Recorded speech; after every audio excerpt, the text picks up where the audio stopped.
আসসালামু আলাইকুম সম্মানিত ভিউয়ার্স।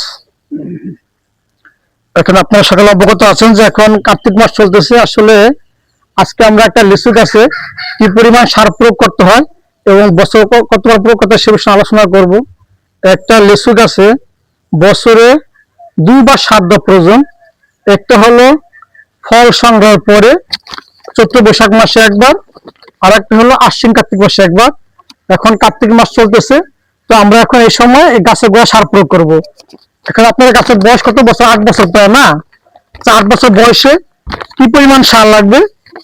ইউরিয়া নেবেন 430 গ্রাম ইউরিয়া, টিএসপি 625 গ্রাম, এমওপি 500 গ্রাম, জিপসাম 160 গ্রাম, দস্তা 80 গ্রাম, বোরন 25 গ্রাম, জৈব সার 10 কেজি।